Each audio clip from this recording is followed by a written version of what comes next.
Good evening students, कैसे हैं आप सभी। उम्मीद है आप सभी बहुत अच्छे होंगे। मैराथन की अपनी लास्ट 2 क्लासों में हमने काफ़ी कुछ पढ़ लिया था, जिसमें लास्ट जो हमारा टॉपिक था वो था मीना मंच। ठीक है, आज की वीडियो में हम बात करेंगे पर्यवेक्षण तंत्र की भूमिका यानी कि रोल ऑफ मॉनिटरिंग सिस्टम। ठीक है, तो जान लेते हैं कि मॉनिटरिंग सिस्टम क्या है और एजुकेशन में इसकी क्या इंपॉर्टेंस है। ठीक है, तो पर्यवेक्षण तंत्र की भूमिका जानते हैं, इसे मॉनिटरिंग सिस्टम भी कहते हैं, सुपरवाइजिंग करना भी कहते हैं। ठीक है, तो इसमें जो पहला हमें पढ़ना है वो पढ़ना है ब्लॉक संसाधन केंद्र के समन्वयक की भूमिका, यानी कि role of coordinator of block resources centre, यानी बीआरसी की जो फुल फॉर्म है वो क्या है, ब्लॉक रिसोर्सेज सेंटर। याद रखना, एक नंबर में आपसे पूछ सकता है कि बीआरसी की फुल फॉर्म क्या है, तो ब्लॉक रिसोर्सेज सेंटर। ऐसे आगे एनपीआरसी की भी हमें पढ़नी पड़ेगी, तो उसे भी याद रखना। तो सबसे पहले जान लेते हैं कि बीआरसी के जो कोऑर्डिनेटर होते हैं उनकी भूमिका क्या होता है, उनका रोल क्या होता है। तो पहला जो रोल होता है इनका वो होता है शिक्षकों की क्षमता वृद्धि का क्षेत्र। ठीक है, ये देख लेते हैं इसके बारे में क्या है कि कैसे ये टीचर्स जो होते हैं उनकी क्षमता में वृद्धि करते हैं। ठीक है, तो बीआरसी के समन्वयक द्वारा इस क्षेत्र में निम्न कार्य किए जाते हैं। कौन कौन से कार्य किए जाते हैं बीआरसी के कोऑर्डिनेटर द्वारा? तो पहला है कि विद्यालय की शैक्षिक कठिनाइयों के निवारण के उपाय खोजना। ठीक है, मतलब बहुत सारी प्रॉब्लम्स होती हैं विद्यालय में, किसी भी स्कूल में, तो उनके निवारण के जो उपाय हैं उन्हें खोजने का कार्य किसका होता है, तो बीआरसी के कोऑर्डिनेटर का होता है। दूसरा है शैक्षिक नवाचार, मतलब विद्यालय में कई नई नई चीज़ें आती हैं, इनोवेटिव चीज़ें आती हैं, तो उन्हें करने का कार्य किसका होता है, तो बीआरसी के कोऑर्डिनेटर का होता है, यानी कि समन्वयक का होता है। तीसरा है कि विद्यालय भ्रमण के लिए समय आदर्श पाठ का प्रदर्शन करना। ठीक है, विद्यालय भ्रमण के लिए कई जगह इधर उधर जाना पड़ता है, टूर वगैरह जाता है। ठीक है, या मान लिया सोशल साइंस या जो सब्जेक्ट है इनमें भ्रमण के लिए ले जाया जाता है, तो इसके लिए आदर्श पाठ का प्रदर्शन करना भी किसका कार्य है, तो बीआरसी के कोऑर्डिनेटर का है। फिर है वार्षिक शैक्षिक कैलेंडर बनाना, कि किस वर्ष में, मतलब पूरे वर्ष का बना दिया जाता है कि आपको ऐसे पढ़ाना है, इस टाइम पे ये पढ़ाना है, इस महीने तक ये कोर्स खत्म हो जाना चाहिए। तो ये सारी चीज़ें बनाने का कार्य किसका है, तो बीआरसी के समन्वयक का, यानी कि कोऑर्डिनेटर का है। ठीक है, वैसे ही शिक्षण अधिगम सामग्री यानी कि टीएलएम का निर्माण करना, उसका प्रयोग और प्रदर्शन करने का कार्य भी किसका होता है, तो बीआरसी के कोऑर्डिनेटर का होता है, कि कैसे कैसे आपसे टीचर्स से आपको टीएलएम का यूज़ करवाना है, कैसे बनाना है, ये सारी चीज़ें किसके अंडर में आती हैं, तो बीआरसी के कोऑर्डिनेटर के। फिर लास्ट है कि बच्चे हेतु विषय आधारित क्विज, वाद विवाद सुलेख, बर्तनी अंताक्षरी आदि कार्यक्रम का आयोजन कराना। ठीक है, जो विद्यालय में क्विज वगैरह होती है, डिबेट वगैरह होती है, सुलेख कार्यक्रम जो होता है, बर्तनी वगैरह, अंताक्षरी वगैरह, ये जो भी कार्यक्रम होते हैं वो बीआरसी का जो कोऑर्डिनेटर होता है उसके द्वारा कराए जाते हैं। ठीक है, वो कहता है विद्यालय में जो टाइम टेबल बनाता है, शेड्यूल बनाता है, उसके हिसाब से ये चीज़ें होती हैं। ठीक है, सेकंड काम क्या होता है कोऑर्डिनेटर का, तो सेकंड काम होता है बीआरसी के कोऑर्डिनेटर का कि जन सहभागिता आधारित कार्यक्रम। ठीक है, कि कैसे जो बाहर के लोग हैं विद्यालय के, उनसे कैसे कांटेक्ट बनाया जाए, तो उनके लिए बहुत सारे कार्यक्रम चलाए जाते हैं, तो उसमें भी इसकी बहुत बड़ी भूमिका होती है।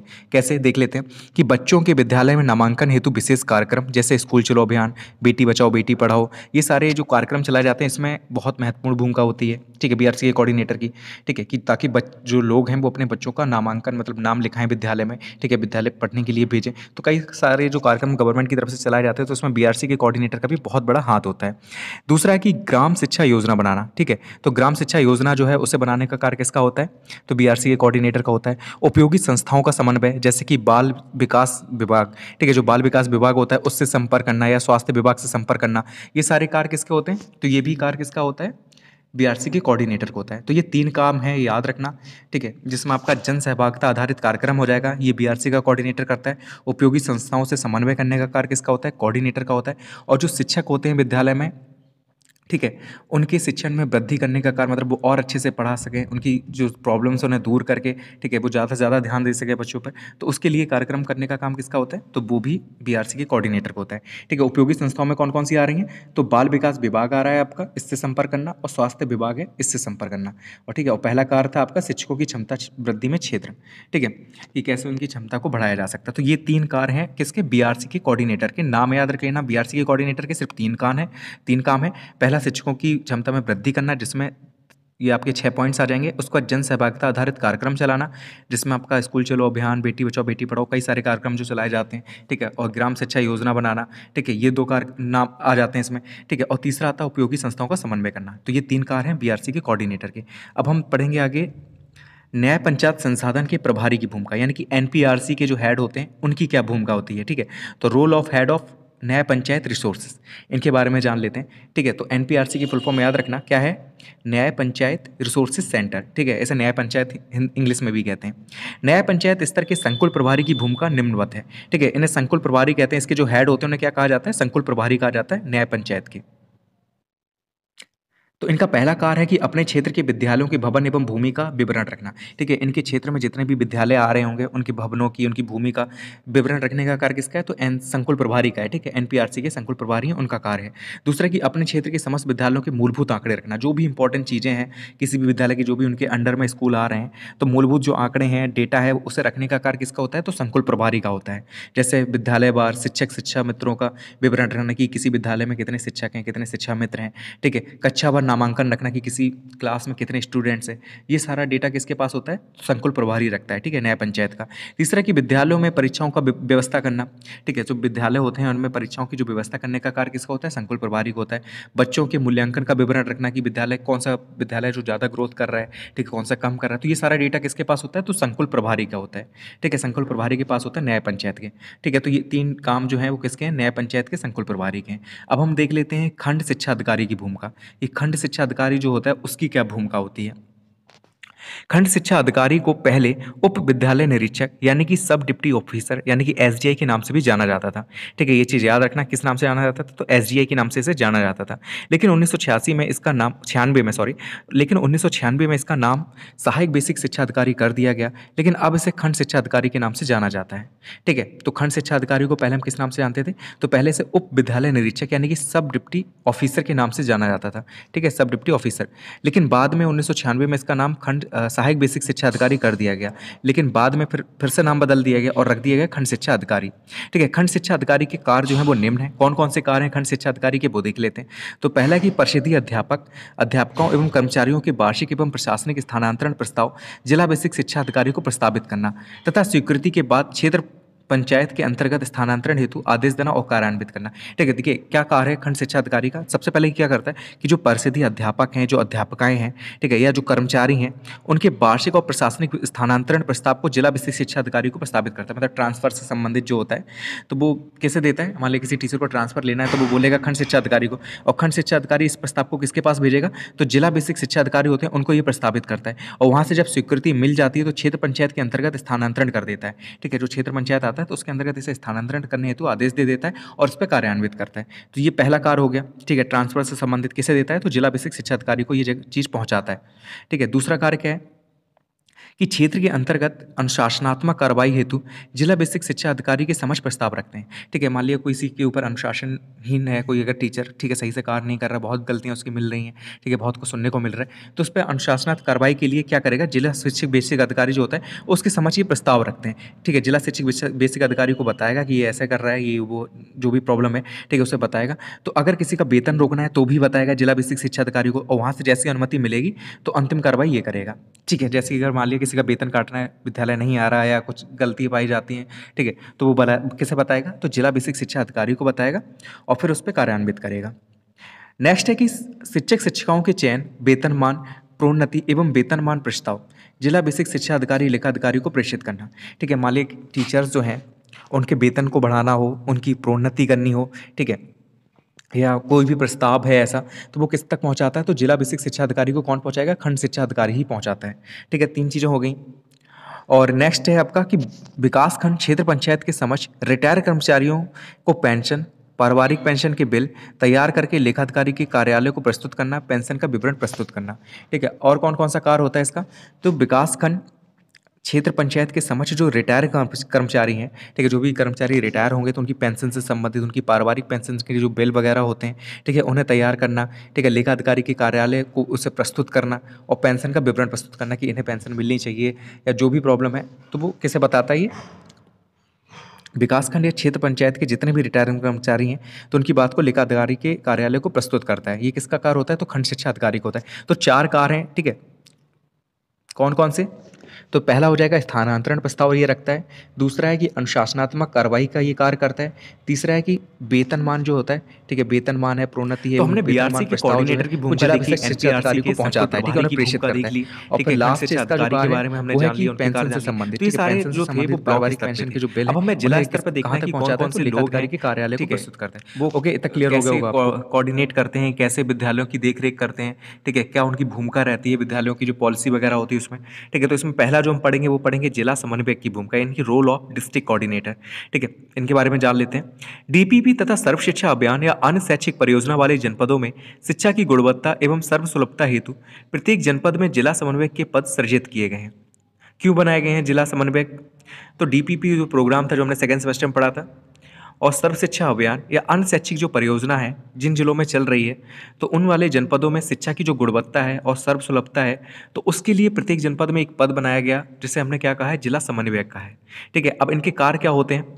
तो पहला जिला समन्वयक जो है वो समेकित शिक्षा यानी कि अक्षम बच्चों की शिक्षा व्यवस्था करना तथा विकलांग बच्चों की शिक्षा का प्रबंध करना, सुविधाएं उपलब्ध करना, तो ये जिला समन्वयक का कार्य है। पहला किसके लिए है? तो समेकित शिक्षा के लिए। समेकित शिक्षा के बारे में हमने पढ़ा था कि सभी को शिक्षा देनी है, चाहे वो कैसा भी हो, कोई मतलब नहीं है गरीब है अमीर है, और चाहे वो विकलांग हो, कैसा भी हो, हमें सभी को एक साथ बिठा के शिक्षा देनी है। तो यही कहलाता है समावेशी शिक्षा या समेकित शिक्षा।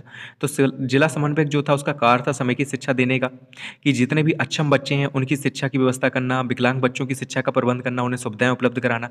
दूसरा है कि बालिका शिक्षा जो है उसकी देखरेख करना और उसके प्रसार हेतु कार्य करना, कि कैसे बालिकाएं जो हैं वो विद्यालय में आएँ और पढ़ाई लिखाई करें।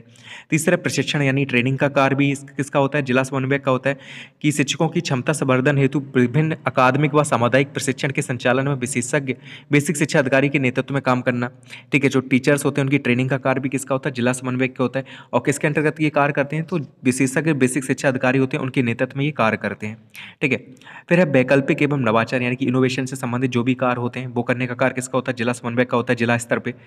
फिर है सामुदायिक शिक्षा, समुदाय ग्राम शिक्षा समिति तथा अन्य लोगों को शिक्षा से जोड़ना तथा उनका सहयोग करना। तो ये सारे कार्य किसके हो जाते हैं? जिला समन्वयक के हो जाते हैं। क्लियर हो गया होगा आपको कि बालिका शिक्षा का प्रचार प्रसार करना, समेकित शिक्षा के बारे में सोचना कि कैसे बच्चों को समेकित शिक्षा दे सकते हैं, जो विकलांग बालक है, अक्षम बालक है, उन्हें कैसे सुविधाएं प्रोवाइड कर सकते हैं, ये कार्य होते हैं किसके? जिला समन्वयक के। वैकल्पिक एवं नवाचार यानी कि नवाचार इनोवेशन से संबंधित जो भी कार्य होते हैं वो जिला समन्वयक के होते हैं, जिला स्तर पर। ट्रेनिंग देने का कार्य जो होता है वो किसका होता है? तो जिला समन्वयक का होता है। और किसके अंडर में ये काम करते हैं? तो बेसिक शिक्षा अधिकारी। ठीक है, उनके अंडर में ये काम करते हैं। सामुदायिक शिक्षा यानी कि ग्राम शिक्षा समिति जो है और तथा अन्य लोगों को शिक्षा से जोड़ना, उनका सहयोग लेना, ये सारे कार्य किसके हो जाते हैं? तो जिला समन्वयक के हो जाते हैं। अब हम लोग डाइट मेंटर की भूमिका देख लेते हैं, रोल ऑफ डाइट मेंटर, कि डाइट मेंटर कौन होते हैं, ठीक है, इनका रोल क्या होता है। तो पहला है कि डाइट मेंटर की प्रवक्ता को ब्लॉक वार मेंटर बनाया जाता है। एक या एक से अधिक ब्लॉकों का कार्यभार उसे सौंपा जाता है। यानी कि डाइट जो है, हर जिले में एक डाइट होती है, तो उसके जो प्रवक्ता होते हैं उन्हें ब्लॉक वाइज क्या करते हैं हम लोग? मेंटर बना देते हैं। और किसी प्रवक्ता को क्या करते हैं? एक से अधिक ब्लॉक भी दिए जा सकते हैं, उनका कार्य भी दिया जा सकता है। ठीक है, तो ऐसे करके हम लोग क्या करते हैं? ब्लॉक के प्रवक्ता को ही डाइट मेंटर कहते हैं हम लोग। ठीक है, उन्हें क्या करते हैं? ब्लॉक वाइज हम लोग कार्य सौंप देते हैं। क्या करते हैं ये? तो पहला है कि बीआरसी की मासिक बैठकों में प्रतिभाग करना। बीआरसी की जो महीने में बैठकें होती हैं तो उनमें प्रतिभाग करने का कार्य होता है डाइट मेंटर का। दूसरा है कि शिक्षक द्वारा प्राप्त प्रशिक्षण, क्षमता संवर्धन के कार्यक्रमों को कक्षा में व्यवहारित करना, मतलब जो भी ट्रेनिंग प्रोग्राम्स चलाए जाते हैं, ठीक है, तो उन्हें क्लास में व्यवहारित करने का कार्य भी डाइट मेंटर का होता है। तीसरा है कि आवंटित क्षेत्रों के विद्यालयों, ब्लॉक संसाधन केंद्रों का प्रति सप्ताह भ्रमण करना, मतलब जो भी आपको विद्यालय दिए गए हैं, ठीक है, तो उनको आपको क्या करना है? जो भी एरिया में आपके जो भी विद्यालय आ रहे हैं, ब्लॉक बीआरसी के अंतर्गत जो भी आ रहे हैं, ठीक है, तो उन्हें आपको क्या करना है? प्रति सप्ताह आपको उसका भ्रमण करना है। ठीक है, देख रेख करनी, देख के जाना है कि क्या हो रहा है, क्या नहीं हो रहा है, सही चल रही प्रोग्राम की नहीं चल रहा है। नेक्स्ट कार्य है कि प्रशिक्षण कार्यशालाओं का आयोजन एवं संचालन करना। ठीक है, जो ट्रेनिंग प्रोग्राम चलाए जाते हैं तो उनका आयोजन करने का, संचालन करने का कार्य भी डाइट मेंटर का है। विद्यालय स्तर पर शिक्षकों के कार्यों की समीक्षा करना। ठीक है, तो विद्यालयों पर आपको पता है भ्रमण करने के लिए जाते हैं, तो वहाँ पर जो शिक्षक है उनके कार्यों की समीक्षा करना कि टीचर सही से पढ़ा रहे हैं कि नहीं पढ़ा रहे हैं, ये सारे किसका कार्य है? डाइट मेंटर का है। और है कि विद्यालय स्तर पर बच्चों की सहायता करना। ठीक है, जो टीचर्स हैं अगर उन्हें किसी चीज़ की ज़रूरत है या जो बच्चे हैं उन्हें किसी चीज़ की हेल्प है, तो उनकी सहायता करने के कार्य भी किसका होता है? डाइट मेंटर को होता है। तो ये रोल ऑफ डाइट मेंटर हो गया। ठीक है, अगर आता है एक नंबर में तो आप इन पॉइंट्स को लिखेंगे। ठीक है, कि विद्यालय स्तर पर बच्चों एवं शिक्षकों की सहायता करना इनका कार्य है। विद्यालय स्तर पर शिक्षकों के कार्यों की समीक्षा करना इनका कार्य है। जो ट्रेनिंग प्रोग्राम चलाए जाते हैं उनका आयोजन करना, उनका संचालन करना भी इनका कार्य है। ठीक है, तो ये सारे इनके कार्य हो जाते हैं। अब हम जान लेते हैं जिला बेसिक शिक्षा अधिकारी की भूमिका, कि जिला बेसिक शिक्षा अधिकारी की भूमिका क्या होती है। विद्यालय प्रबंध तंत्र में जिला बेसिक शिक्षा अधिकारी की भूमिका बहुत महत्वपूर्ण होती है। यह जिले का प्रमुख शिक्षा अधिकारी होता है। ठीक है, कहाँ का प्रमुख अधिकारी है? तो ये जिले का प्रमुख शिक्षा अधिकारी होता है एवं जिला स्तर पर इनका कार्यालय होता है। किस स्तर पर होता है? तो जिला स्तर पर इनका कार्यालय होता है। इनके अधिकार में जिले के समस्त प्राथमिक विद्यालयों की प्रबंध की व्यवस्था होती है। मतलब जिले के जितने भी प्राथमिक विद्यालय हैं वो किसके अंडर में आते हैं? तो जिला बेसिक शिक्षा अधिकारी के अंडर में आते हैं। ठीक है, तो उन्हीं की भूमिका होती है। अगर उसमें कुछ भी गड़बड़ होती है, कुछ भी चीज़ें सही से नहीं चल रही, तो जिम्मेदार होते हैं जिला बेसिक शिक्षा अधिकारी। ठीक है, तो यही कहा गया कि विद्यालय प्रबंध तंत्र में जिला बेसिक शिक्षा अधिकारी की बहुत महत्वपूर्ण भूमिका होती है। यह जिले का प्रमुख शिक्षा अधिकारी है। ठीक है, जिले का प्रमुख शिक्षा अधिकारी एक नंबर में पूछेगा कौन होता है, तो जिला बेसिक शिक्षा अधिकारी होता है और जिले स्तर पर इनका कार्यालय होता है और इनके अधिकार में जिले के जितने भी समस्त प्राथमिक विद्यालय हैं उनकी प्रबंध की व्यवस्था इनके अंडर में होती है। ठीक है, इनके कार्य क्या होते हैं वो देख लेते हैं।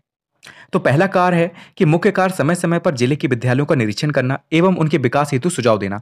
तो इनका प्रमुख कार्य यही है कि ये क्या करते हैं, समय समय पर जितने भी विद्यालय हैं उनके अंडर में जो भी आते हैं, मतलब एक जिले के सारे ही आते हैं, तो उनका निरीक्षण करना और उनके विकास हेतु उन्हें सुझाव देना। ठीक है, ये इनका कार्य है। दूसरा है कि विद्यालय के भौतिक संसाधनों की उपलब्धता की पर्याप्तता का आकलन करना। ये देखना कि जितने भी भौतिक संसाधन विद्यालय में यूज़ किए जाते हैं वो सारे हैं कि नहीं है। ऐसा तो नहीं है कि बाथरूम नहीं है या मान लिया डस्टर की कमी है, चौक की कमी है या मान लिया बैठने को व्यवस्था नहीं है, बच्चों की खड़े होकर पढ़ रहे हैं। तो ये सारी चीज़ें देखना किसका कार्य है, जिला बेसिक शिक्षा अधिकारी का। तीसरा है कि जिले के किसी भी विद्यालय में रिक्त पदों का विवरण लिया जाता है तथा रिक्तियों के लिए ज्ञापन दिया जाता है। तो ये जिला बेसिक शिक्षा अधिकारी का काम है कि जिले में कितने टीचरों की अभी ज़रूरत है, ठीक है? कितने टीचर जो अभी हैं, ठीक है? इन सभी की जानकारी किसके पास होती है? जिला बेसिक शिक्षा अधिकारी के पास होती है। तो जितनी भी रिक्तियाँ हैं तो यही पता करते हैं कितनी जगह खाली है और फिर उसके लिए ज्ञापन देते हैं। तो ये किसका कार्य है? जिला बेसिक शिक्षा अधिकारी का काम है। फिर है कि जिले में शिक्षा की गुणवत्ता को बनाए रखने के लिए जिले बेसिक शिक्षा अधिकारी द्वारा अपने अधीनस्थों के कार्यों की जाँच की जाती है। मतलब अब ये क्या करते हैं, इनके अंडर में जितने भी हमने अभी तक पढ़े हैं, वो सारे इनके अंडर में ही आते हैं। ठीक है? चाहे बीआरसी को, एनपीआरसी का हो, ये सारे क्या है, कोऑर्डिनेटर वगैरह ये सब इनके अंडर में आते हैं। तो शिक्षा की गुणवत्ता बनी रहे, इसके लिए क्या करते हैं, अपने अधीनस्थ जितने भी व्यक्ति आते हैं, जितने भी अधिकारी आते हैं, उनके कार्यों की ये जाँच कर सकते हैं। तो इन्हें ये अधिकार है। ठीक है? जिला बेसिक शिक्षा अधिकारी। तो ये 4 कार्य थे जिला बेसिक शिक्षा अधिकारी के। अब हम अन्य अधिकारियों की भूमिका देख लेते हैं, कुछ और भी अन्य अधिकारी हैं, उनके बारे में जान लेते हैं। अब हम अन्य अधिकारियों की भूमिका देख लेते हैं जिनका महत्वपूर्ण स्थान होता है बेसिक शिक्षा के प्रबंध में। ठीक है? जिसमें सबसे पहले आ जाते हैं आपके जिला अधिकारी, जिन्हें हम डीएम भी कह सकते हैं या मुख्य विकास अधिकारी, ये 2 लोग हैं। ठीक है? तो जिला अधिकारी या तो स्वयं करेगा या अपने नामित अधिकारी प्रायः मुख्य विकास अधिकारी के माध्यम से बेसिक शिक्षा का प्रबंध करते हैं। ठीक है? जो डीएम होगा जिले का, या तो वो खुद करेगा बेसिक शिक्षा का प्रबंध या अपने नामित अधिकारी यानी कि मुख्य विकास अधिकारी की मदद से क्या करेगा, उनके माध्यम से बेसिक शिक्षा का प्रबंध करेगा जिले में। ठीक है?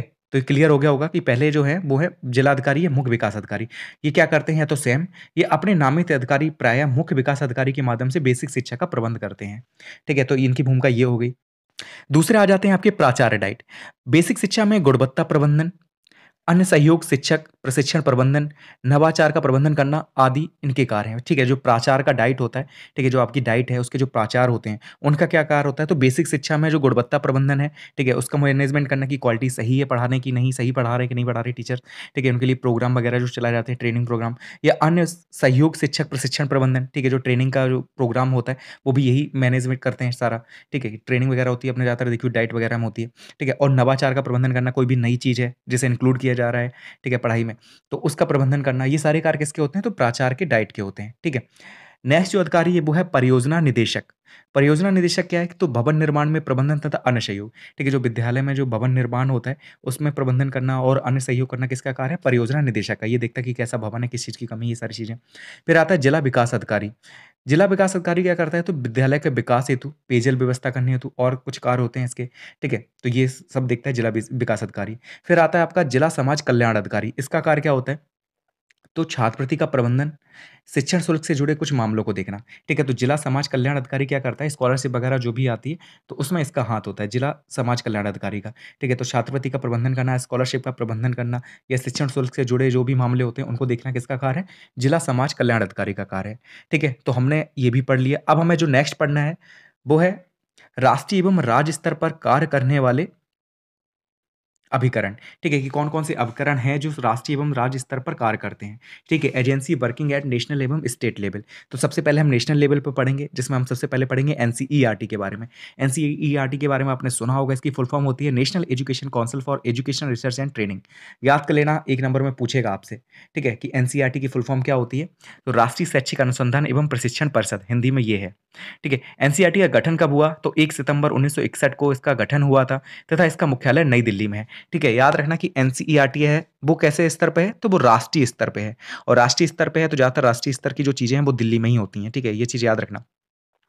तो एनसीईआरटी का गठन कब हुआ था? 1961 में हुआ था। अगर एससीईआरटी का पूछेगा तो इसके ठीक 20 साल बाद हुआ था 1981 में। ठीक है, तो एनसीईआरटी का गठन कब हुआ? 1 सितंबर 1961 को हुआ। इसका मुख्यालय नई दिल्ली में है। एनसीईआरटी के कार्य क्या होते हैं वो देख लेते हैं। तो पहला कार्य है कि विशेष आवश्यकता वाले बच्चों के लिए पाठ्यक्रम निर्धारित करना।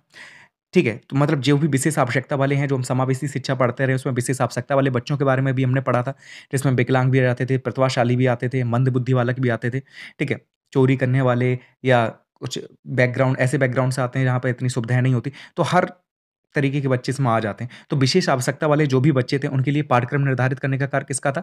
तो एनसीईआरटी का था। दूसरा है कि कक्षा 1 से 12 के लिए पाठ्यक्रम निर्धारित करना एवं पाठ्य पुस्तकों का प्रकाशन करना। तो एनसीईआरटी की आपने पुस्तकें देखी होंगी, वो क्या करते हैं, क्लास 1 से लेके 12 तक जितना भी पाठ्यक्रम है निर्धारित करना, वो कार्य किसका है? एनसीईआरटी का है। तथा जो पाठ्य पुस्तकें उनका प्रकाशन करने का कार्य भी किसका है? एनसीईआरटी का है।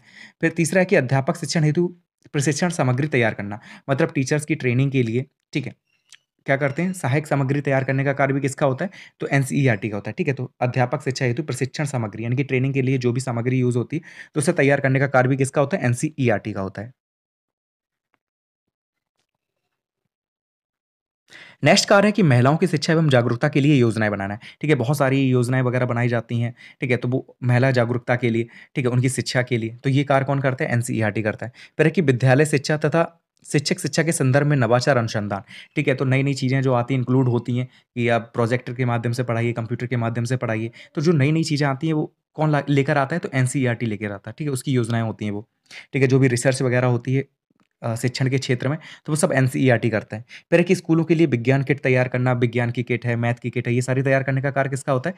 तो ये होता है एनसीईआरटी का कार्य। ठीक है, फिर है कि स्वास्थ्य पर्यावरण की शिक्षा देना। ठीक है, जो स्वास्थ्य पर्यावरण है उसकी शिक्षा देने का कार्य भी है, स्वास्थ्य की शिक्षा देना, पर्यावरण की शिक्षा देना। ठीक है, ये सारा कार्य भी किसका है? एनसीईआरटी का है। तो ये एनसीईआरटी के कार्य हैं, इंपॉर्टेंट है, ये याद कर लेना। ठीक है, ये आ सकता है क्वेश्चन एनसीईआरटी का, तो इसे याद कर लेना। नेक्स्ट जो हमारी संस्था है वो है राष्ट्रीय शिक्षण शिक्षा परिषद, एनसीटीई। बहुत नाम सुना होगा आपने, जब से बीएड वर्सेस डीएलएड का जो केस चल रहा है, तो आपने एनसीटीई का नाम काफ़ी सुना होगा। ठीक है, तो इसे इसकी फुल फॉर्म है एनसीटीई की, national council for teacher education, या राष्ट्रीय शिक्षक शिक्षा परिषद। ठीक है, एनसीटीई की स्थापना 17 अगस्त 1995 को हुई। इसका मुख्यालय नई दिल्ली, जबकि क्षेत्रीय मुख्यालय 4 जगह पे है। ठीक है, अगर एनसीटीई की बात करें तो इसकी स्थापना हुई थी कब? 17 अगस्त 1995 को। और इसका मुख्यालय कहाँ पर है? तो इसका राष्ट्रीय मुख्यालय अगर आप देखें या मुख्य मुख्यालय देखें, तो वो आपका कहाँ पर है? नई दिल्ली में है, जबकि क्षेत्रीय मुख्यालय 4 जगह पे हैं, जिसमें भोपाल, भुवनेश्वर, बैंगलोर और जयपुर में। ठीक है, ये 4 जगह पर इसका क्षेत्रीय मुख्यालय है। ठीक है, कहाँ-कहाँ पर? तो भोपाल में, भुवनेश्वर में, बैंगलोर में और जयपुर में। ठीक है, एनसीटीई के कार्य क्या होते हैं वो देख लेते हैं। तो एनसीटीई का पहला कार्य है कि सभी प्रकार की शिक्षा संस्थाओं के लिए पाठ्यक्रम निर्धारित करना तथा समय-समय पर नए प्रोग्राम शुरू करना। ठीक है, मतलब जितनी भी शिक्षा संस्थाएँ, जैसे हम लोग डीएलएड के लिए जो पढ़ रहे थे, ठीक है, जिन स्कूलों में हमने किया है, ठीक है, तो उनके लिए पाठ्यक्रम निर्धारित करना और समय-समय पे पाठ्यक्रम शुरू करना, मतलब नया पाठ्यक्रम शुरू करना, उसमें जो भी चेंजमेंट होगा, तो वो एनसीटीई ही करेगा। ठीक है, टीचर्स को ये तैयार करते हैं एनसीटीई, इनका ये कार्य होता है। ठीक है, दूसरा है कि किसी भी नई शिक्षक संस्था को मान्यता देने से पूर्व उसका निरीक्षण करना। मान लिया कोई नई शिक्षक संस्था आती है तो उसे मान्यता देनी है, तो सबसे पहले उनका निरीक्षण करने का कार्य किसका है? एनसीटीई का है। तीसरा है कि टीचर एजुकेशन के संबंध में केंद्र सरकार द्वारा लिए गए निर्णयों को क्रियान्वित करना। ठीक है, आप टीचर एजुकेशन से संबंधित अगर मान लिया कोई भी नई चीज़ आती है, ठीक है, तो उसे उन निर्णय को मानने के लिए, क्रियान्वित करने के लिए एनसीटीई ही कार्य करता है। ठीक है, तो टीचर एजुकेशन के संबंध में केंद्र सरकार द्वारा लिए गए निर्णयों को क्रियान्वित करना कि बीएड शामिल है, बीएड प्राइमरी में रहेगा कि नहीं रहेगा, तो जो भी केस है, तो वो एनसीटीई ही उसे क्रियान्वित करता है, जो भी निर्णय आता है। तो ये एनसीटीई के कार्य हो गए और देख लेते हैं। हमारी तीसरी राष्ट्रीय संस्था है राष्ट्रीय शैक्षिक योजना एवं प्रशासन विश्वविद्यालय, जिसे हमने शॉर्ट में न्यूपा बोलते हैं। ठीक है, national university of educational planning and administration. ठीक है, तो इसे फुल फॉर्म सभी की याद रखना, न्यूपा की याद रखना, एक नंबर में पूछ सकते हैं। ठीक है, तो न्यूपा की फुल फॉर्म क्या है इसमें देखना, यू आ रहा है तो यू का मतलब है विश्वविद्यालय, जिसमें भी आपको विश्वविद्यालय दिखे अगर ऑप्शन में आता है तो आप लगा सकते हैं। ठीक है, तो इसकी फुल फॉर्म है राष्ट्रीय शैक्षिक योजना एवं प्रशासन विश्वविद्यालय। न्यूपा केंद्रीय मानव संसाधन विकास मंत्रालय द्वारा स्थापित भारत ही नहीं दक्षिण एशिया का प्रमुख संगठन है, जो शैक्षिक योजना एवं प्रबंधन के क्षेत्र में क्षमता विकास एवं शोध कार्य में संलग्न है। ठीक है, अगर हम न्यूपा की बात करें तो इसे किसने स्थापित किया था? तो केंद्रीय मानव संसाधन विकास मंत्रालय मंत्रालय जो है उसके द्वारा इसे स्थापित किया गया था। ये सिर्फ भारत का ही नहीं है, ठीक है, दक्षिण एशिया का प्रमुख संगठन है, मतलब दक्षिण एशिया में भी ये काम करता है। तो दक्षिण एशिया का ये प्रमुख संगठन है। इसका कार्य क्या होता है? तो इसका कार्य होता है शैक्षिक योजना बनाना, प्रबंधन करना, ठीक है? और प्रबंधन के क्षेत्र में क्षमता विकास का कार्य तथा शोध कार्य, जो रिसर्च वगैरह होती हैं, वो ये करता है, ठीक है? उन कार्यों में ये लगा हुआ है न्यूपा, ठीक है? तो न्यूपा क्या है कि न्यूपा शैक्षिक योजना एवं प्रबंधन के क्षेत्र में क्षमता विकास एवं शोध कार्य में संलग्न है। भारत सरकार ने अगस्त 2006 में क्षमता विकास एवं शोध कार्य देखते हुए इसका उन्नयन करके इसे विश्वविद्यालय का दर्जा दिया, ठीक है? तो अगस्त 2006 में पहले एक सिंपल सी संस्था थी, लेकिन बाद में क्या है कि क्षमता विकास एवं शोध कार्य को देखते हुए क्या किया, इसका उन्नयन किया और इसे विश्वविद्यालय का दर्जा दे दिया गया। कब दिया गया? अगस्त 2006 में, ठीक है? इतना याद रखें न्यूपा के बारे में। इसके कार्य देख लेते हैं कि कौन-कौन से कार्य हैं जो न्यूपा द्वारा किए जाते हैं। तो सबसे पहला आता है आपका प्रशिक्षण कार्यक्रम, यानी कि ट्रेनिंग प्रोग्राम्स जो होते हैं, ठीक है? इसके द्वारा जिला शिक्षा अधिकारियों के लिए डिप्लोमा कोर्स भी संचालित किए जाते हैं, जिनकी अवधि 6 माह होती है, ठीक है? अगर हम ट्रेनिंग प्रोग्राम्स की बात करें तो ये ट्रेनिंग प्रोग्राम्स बनाते हैं, किन्हें दिया जाता है? तो जिला के जो शिक्षा अधिकारी होते हैं, उनके लिए डिप्लोमा कोर्स तैयार करते हैं, ठीक है? जिनकी अवधि कितनी होती है? तो 6 महीने होती है। दूसरा है कि विभिन्न राज्यों में नवाचारों को प्रसारित करने में महत्वपूर्ण भूमिका निभाते हैं, मतलब जो भी इनोवेटिव चीज़ें होती हैं, पढ़ाई के क्षेत्र में, शिक्षा के क्षेत्र में, तो ये क्या करते हैं? उन्हें प्रसारित करते हैं हर राज्यों में। तीसरा है कि परामर्शदात्री सेवा। विभिन्न राज्यों, संघ शासित प्रदेशों को ये क्या करते हैं? परामर्श देते हैं, ठीक है? शिक्षा से संबंधित अगर कोई भी एडवाइस वगैरह देनी होती, परामर्श वगैरह देना होता है, तो कौन किससे लेते हैं? तो न्यूपा से लेते हैं, ठीक है? न्यूपा देता है। फिर है कि डीपीईपी प्रोग्राम के आयोजन में सहायता की थी इसने, ठीक है? जब डीपीईपी प्रोग्राम चलाया गया था 97 तक, तो उसमें इसने सहायता की थी। फिर है कि कार्यकारी या कर्मचारियों को शिक्षा क्षेत्र में सशक्त करना, ठीक है? जो भी शिक्षा क्षेत्र में जुड़े हुए हैं, चाहे वो अधिकारी हों, चाहे कोई भी कर्मचारी हो, तो उसे सशक्त करने का कार्य भी न्यूपा का होता है। तथा सही कौशल एवं तकनीकी का विकास करना, ठीक है? वो सही से चीज़ों को सीख सकें, इसलिए उनके लिए ट्रेनिंग प्रोग्राम जो होते हैं, ठीक है? तो ये सारी चीज़ों का विकास करना किसका कार्य है? न्यूपा का है। फिर है सहयोग एवं अनुसंधान कार्य करना, ठीक है? जो रिसर्च वगैरह होती है, ठीक है? हेल्प वगैरह करनी होती है, रिसर्च वगैरह करनी होती है शिक्षा के क्षेत्र में, तो वो सारा कुछ कौन देखता है? न्यूपा देखता है। ये न्यूपा के कार्यों में आता है, ठीक है? और देख लेते हैं। नेक्स्ट हमारी संस्था है इंदिरा गांधी राष्ट्रीय मुक्त विश्वविद्यालय। इसके बारे में हम पहले भी पढ़ चुके हैं। इसे शॉर्ट में इग्नू कहते हैं, ठीक है? Indira Gandhi national open university. English में याद कर लेना, इजी रहता है, ठीक है? तो इग्नू की फुल फॉर्म क्या है? Indira Gandhi national open university. इसकी स्थापना हुई थी 20 सितंबर 1985 को, ठीक है? कब हुई स्थापना? 1985 में हुई थी, 20 सितंबर 1985 को। इसका कार्यालय या मुख्य हेडक्वार्टर कहाँ पे है? तो नई दिल्ली में। याद रखना, हेडक्वार्टर या हम कह सकते हैं कार्यालय, वो है नई दिल्ली में। स्थापना हुई थी 20 सितंबर 1985 को। मुख्यालय इसका है नई दिल्ली में।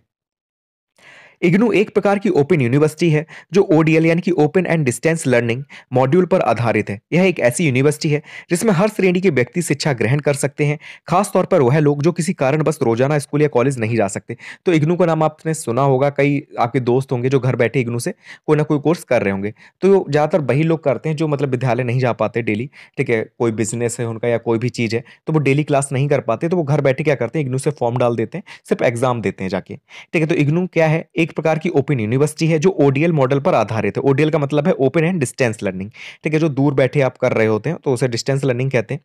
यह एक ऐसी यूनिवर्सिटी है जिसमें हर श्रेणी के व्यक्ति जो है वो शिक्षा ग्रहण कर सकते हैं। इसमें एज का कोई फर्क नहीं होता, आप 30 साल के होंगे तब भी आप कर सकते हैं, आप 20 साल के हैं तब भी कर सकते हैं, ठीक है? तो एज का कोई वो नहीं है। खास तौर पे वह लोग जो किसी कारणवश रोजाना स्कूल या कॉलेज नहीं जा सकते, तो वो इग्नू के माध्यम से शिक्षा ग्रहण करते हैं, ठीक है? इसका उद्देश्य क्या है, क्यों इग्नू को बनाया गया था? तो उद्देश्य देख लेते हैं। पहला है कि रोजगार एवं राष्ट्र के निर्माण में क्रियाओं से शिक्षा को संबंधित करना, ठीक है? मतलब रोजगार एवं राष्ट्र के निर्माण में, ताकि लोग पढ़ लिख जाएं, रोजगार उस क्षेत्र में मिल सकता है, ठीक है? तो उसके लिए इग्नू की स्थापना की गई थी। दूसरा कि आधुनिक संसाधनों के माध्यम से ज्ञान में वृद्धि करना और उनका प्रसार करना, ठीक है? अब क्या है कि आप दूर से क्लास ले रहे हैं, तो आप हो सकता है इंटरनेट के माध्यम से ले रहे हो, जैसे यूट्यूब के माध्यम से हम ले रहे हैं। तो आधुनिक साधनों के माध्यम से हम क्या करते हैं? ज्ञान में वृद्धि करते हैं और उनका प्रचार प्रसार करते हैं। तीसरा कि दूरस्थ शिक्षा व्यवस्था को औपचारिक शिक्षा के रूप में, मतलब औपचारिक शिक्षा के पूरक में स्थापित करना, ठीक है? तो औपचारिक अनौपचारिक के बारे में हमने पढ़ा था। औपचारिक वही था जहाँ पे क्लास फिक्स होती थी, टाइम फिक्स होता था, टीचर फिक्स होते थे, हम वहीं पढ़ते थे, ठीक है? सिलेबस हमारा सेम था। तो औपचारिक शिक्षा उसे कहते हैं। तो हमें क्या करना था कि औपचारिक शिक्षा के पूरक के रूप में इसे स्थापित करना था, दूरस्थ शिक्षा व्यवस्था को, ठीक है? और दूरस्थ शिक्षा वही है कि आप दूर बैठे कहीं से शिक्षा ग्रहण कर रहे हैं। फिर है कि भारत की विशाल जनसंख्या को आधुनिक संप्रेषण तकनीकी के प्रयोग द्वारा उच्च शिक्षा के अवसर देना, ठीक है? तो उच्च शिक्षा हम इससे ग्रहण करते हैं और आधुनिक संप्रेषण तकनीकी के माध्यम से, हो सकता है इंटरनेट के माध्यम से या दूर बैठे हम क्लासेस ले रहे हैं। तो ये था इग्नू का उद्देश्य। और है एक शिक्षा को हर विद्यार्थी तक पहुंचाना, क्योंकि एज का कोई फर्क नहीं है, सभी शिक्षा ग्रहण कर सकते हैं, भले ही वो विद्यालय जा पाए ना जा पाए, ठीक है? तो रोजाना ये इग्नू के उद्देश्य थे कि शिक्षा को हर विद्यार्थी तक पहुंचाया जा सके, इसलिए हमने इग्नू की स्थापना की थी, ठीक है? तो ये इग्नू के बारे में हो गया। इग्नू की शिक्षण विधियाँ देख लेते हैं कि कौन-कौन सी शिक्षण विधियाँ हैं, जिनके माध्यम से इग्नू द्वारा हम शिक्षा ग्रहण करते हैं। तो पहला है कि दृश्य उपकरण। दृश्य उपकरण में वो चीज़ें आती हैं जो हम देखकर चीज़ों को सीखते हैं, ठीक है? जैसे प्रोजेक्टर माध्यम हो गया। श्रव्य उपकरण मतलब हम सुनकर चीज़ों को सीख रहे हैं, ठीक है? तो श्रव्य उपकरण में आ जाएगा। संपादित सामग्री मतलब कोई बुक वगैरह या कोई बुक कह सकते हैं, कोई भी संपादित सामग्री हो सकती है, ठीक है? तो उसके माध्यम से बच्चे पढ़ सकते हैं नोट्स वगैरह ये चीज़ें। रेडियो पर कार्यक्रम प्रसारित किए जाते हैं, उनके माध्यम से शिक्षा ग्रहण कर सकते हैं। दूरदर्शन पर प्रसारित शैक्षिक कार्यक्रम, दूरदर्शन जो है उस पे भी कई सारे शैक्षिक कार्यक्रम प्रसारित किए जाते हैं, तो उनके माध्यम से शिक्षा ग्रहण कर सकते हैं। तो ये शिक्षण विधियाँ हैं किसकी? इग्नू की। इनके माध्यम से हम शिक्षा ग्रहण कर सकते हैं या कोई भी कोर्स कर सकते हैं और हेल्प ले सकते हैं। अब हम पढ़ लेते हैं मुक्त विद्यालय शिक्षा के बारे में। ओपन स्कूल एजुकेशन क्या है ये देख लेते हैं। शिक्षा सभी व्यक्तियों के लिए बहुत महत्वपूर्ण है, अतः कोई व्यक्ति शिक्षा से वंचित ना रहे, इसलिए राष्ट्रीय मुक्त विद्यालय शिक्षा की शुरुआत की गई।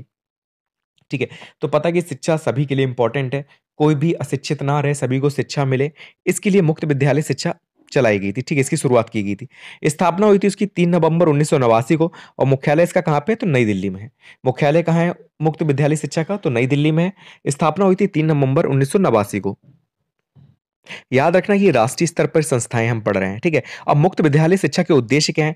जो बालक क्लास 10 या 12th की परीक्षाओं में अनुत्तीर्ण एवं पढ़ाई छोड़ चुके हैं, उन्हें पुनः शिक्षा ग्रहण करने की सुविधाएं उपलब्ध करना। कई सारे बच्चे होते हैं 10th में फेल हो जाते हैं, 12th में फेल हो जाते हैं, उसके बाद पढ़ाई छोड़ देते हैं, ठीक है? तो उन्हें दोबारा शिक्षा ग्रहण करने के लिए मोटिवेट करने के लिए ये चलाया गया था। दूसरा था कि आर्थिक दृष्टि से निर्बल बालकों को शिक्षा के अवसर देना, ठीक है? जिनके पास इतना रुपया नहीं है, विद्यालय में एडमिशन नहीं ले सकते, तो जो आर्थिक दृष्टि से निर्बल हैं, उन बालकों को इस शिक्षा पर जोर देने के लिए इसे बनाया गया था, ठीक है? इसकी स्थापना की गई थी। तीसरा ये ऐसी शिक्षा व्यवस्था है जिसमें विद्यार्थी अपनी सुविधा के अनुसार पढ़कर तैयारी कर लें, अतः तब निर्धारित केंद्रों पर जाकर परीक्षा दे सकते हैं। मतलब कहने का मतलब है ये ऐसी शिक्षा व्यवस्था है कि आपको रोज विद्यालय नहीं जाना, आप घर बैठे अपनी तैयारी कर लें। जब आपकी तैयारी हो जाए तब आप जाके एग्जाम दे सकते हैं, ठीक है? तो एक ऐसी शिक्षा व्यवस्था है जिसमें विद्यार्थी अपनी सुविधा के अनुसार पढ़ाई पढ़कर जब तैयारी कर ले तब निर्धारित केंद्रों पर जाकर परीक्षा दे सकता है, ठीक है? ऐसा नहीं कि टाइम फिक्स है कि आपको अभी जाके पेपर देना है, ठीक है? कि जून में पेपर होने हैं या मार्च में पेपर होने हैं तो आप मार्च में ही दें। कभी भी आप दे सकते हैं जब भी आपकी तैयारी पूरी हो जाए। तो ये थे मुक्त विद्यालय शिक्षा के उद्देश्य, ठीक है? तो क्लियर हो गया होगा आपके, जितनी भी राष्ट्रीय संस्थाएँ थी हमने पढ़ ली। अब हमें राज्य स्तर पर कार्य करने वाले उपकरणों के बारे में पढ़ना, मतलब कौन-कौन सी एजेंसी हैं जो राज्य स्तर पर काम करती हैं। जिसमें हम लोग एससीईआरटी के बारे में पढ़ेंगे, पीएनपी के बारे में पढ़ेंगे, तो ये देख लेते हैं। तो स्टेट लेवल पर जो पहली संस्था है वो है एससीईआरटी, ठीक है? मैंने बताया था कि एनसीईआरटी की स्थापना 1961 में हुई थी और इसके 20 साल बाद एससीईआरटी की स्थापना हुई थी। इसकी फुल फॉर्म है state council of educational research and training, ठीक है? सेम है एनसीईआरटी की और एससीईआरटी की, उसमें नेशनल हो जाता है एन से और इसमें एस से स्टेट हो जाता है, ठीक है? बस इतना याद रखना, एक की याद कर लो, दूसरे की अपने आप याद हो जाएगी, ठीक है? वहां पर राष्ट्रीय लिखा होगा, यहाँ पर राज्य लिखा होगा हिंदी में। तो राज्य शैक्षिक अनुसंधान एवं प्रशिक्षण परिषद, ठीक है? इसकी फुल फॉर्म है। शिक्षा के क्षेत्र में एनसीईआरटी द्वारा जो कार्य राष्ट्रीय स्तर पर किए जाते हैं वही कार्य एससीईआरटी द्वारा राज्य स्तर पर किए जाते हैं। मतलब सेम काम है जो एनसीईआरटी करती है वो राष्ट्रीय लेवल पर करती है, ठीक है? राष्ट्रीय स्तर पर करती है, सभी के लिए करती है, मतलब सभी राज्यों के लिए। और एससीईआरटी क्या है कि राज्य के लिए करती है, ठीक है? एक पर्टिकुलर राज्य होगा उसके लिए करेगी। जैसे उत्तर प्रदेश की जो एससीईआरटी होगी वो उत्तर प्रदेश के लिए कार्य करेगी, महाराष्ट्र की जो होगी वो महाराष्ट्र के लिए कार्य करेगी, आंध्र प्रदेश की जो होगी वो आंध्र प्रदेश के लिए करेगी, ठीक है? तो शिक्षा के क्षेत्र में एनसीईआरटी जो भी कार्य राष्ट्रीय स्तर पर करती है वही कार्य एससीईआरटी द्वारा राज्य स्तर पर किया जाता है, ठीक है? हम उत्तर प्रदेश में है तो उत्तर प्रदेश की बात करेंगे। इसकी स्थापना हुई थी 1981 में।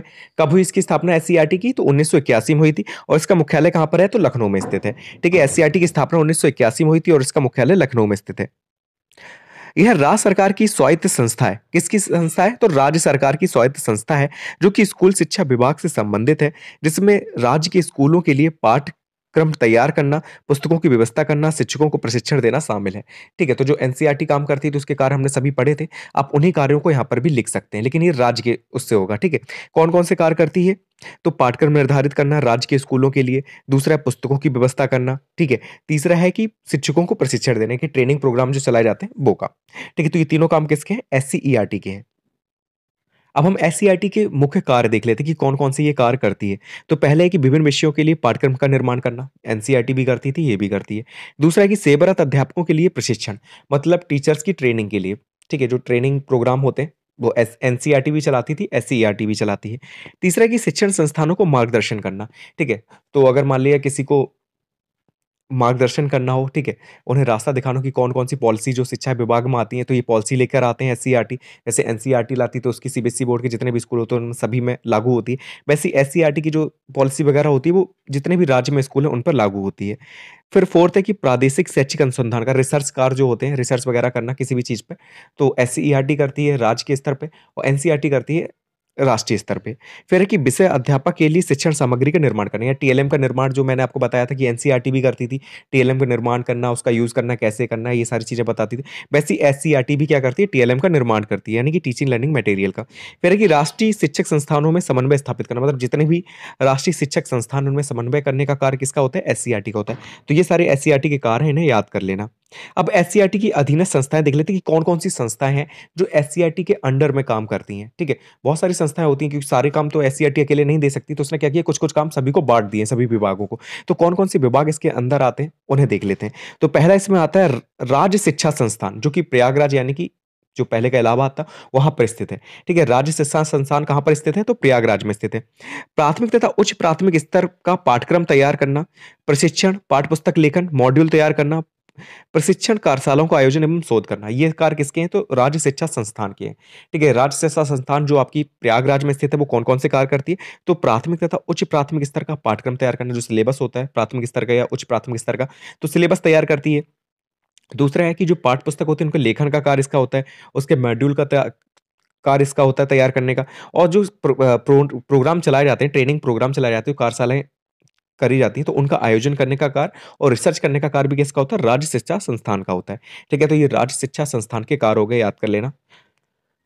दूसरी जो अधीनस्थ संस्था है, इकाई है, वो है राज्य विज्ञान शिक्षा संस्थान। ठीक है? ये भी प्रयागराज में स्थित है, राज्य विज्ञान शिक्षा संस्थान। विज्ञान और गणित की पाठ्य पुस्तक तैयार करना, गणित को सरल, रोचक, बोधगम्य एवं प्रभावी बनाने की युक्तियों का विकास करना, प्रतिवर्ष विज्ञान प्रदर्शनी का आयोजन करना। ये किसका कार्य है? तो राज्य विज्ञान शिक्षा संस्थान, जो कि प्रयागराज में स्थित है, इसका कार्य है। क्या करती है? तो विज्ञान और जो गणित है, उनकी पाठ्य पुस्तक जो होती है, वो तैयार करने का कार्य इसी का है। ठीक है? तो इस विभाग को दिया गया कि तुम मैथ की और साइंस की जो भी पाठ्य पुस्तक है, उसे तैयार करो। गणित को कैसे सरल, रोचक, बोधगम्य और प्रभावी बनाया जा सकता है, उसके ऊपर तुम काम करो, उसकी युक्तियाँ ढूँढो। ठीक है? फिर है कि प्रतिवर्ष आपको क्या करना है? विज्ञान प्रदर्शनी का आयोजन करना है। तो ये कार्य जो है, वो राज्य विज्ञान शिक्षा संस्थान के हैं। कहाँ पर स्थित है? तो प्रयागराज में स्थित है। ये चीज़ याद रखना, कहीं भी पूछ सकता है 1 नंबर में कि राज्य विज्ञान शिक्षा संस्थान कहाँ पर स्थित है? प्रयागराज, लखनऊ, ऐसे करके। तो कन्फ्यूज़ मत होना, ये प्रयागराज में स्थित, ज़्यादातर प्रयागराज में ही स्थित है। नेक्स्ट जो संस्थान है, वो है आंग्ल भाषा शिक्षा संस्थान, जो कि प्रयागराज में स्थित है। ठीक है? तो ज़्यादातर संस्थान जो है, वो प्रयागराज में ही स्थित है। तो आंग्ल भाषा शिक्षा संस्थान क्या करता है? तो कक्षा 3 से लेकर 8 तक की अंग्रेजी की जितनी भी पाठ्य पुस्तक होती हैं, उनके लिए पाठ्यक्रम निर्धारित करना, उनकी अधिगम सामग्री का विकास करना, ठीक है? उनके लिए टीएलएम का विकास करना, ये सारे कार्य किसके होते हैं? आंग्ल भाषा शिक्षा संस्थान के होते हैं। ठीक है? ये सिर्फ़ अंग्रेजी भाषा को देखता है। फिर नेक्स्ट जो संस्था है, वो है आपकी मनोविज्ञान शाला, जो कि प्रयागराज में स्थित है। कई बार हम पढ़ चुके हैं इसके बारे में। तो बालक-बालिकाओं की समस्याओं के समाधान हेतु निर्देशन एवं परामर्श देने का कार्य किसका होता है? मनोविज्ञान शाला का होता है। राष्ट्रीय प्रतिभा खोज जैसी परीक्षाओं का आयोजन भी कौन कराता है? तो वो भी मनोविज्ञान शाला कराती है।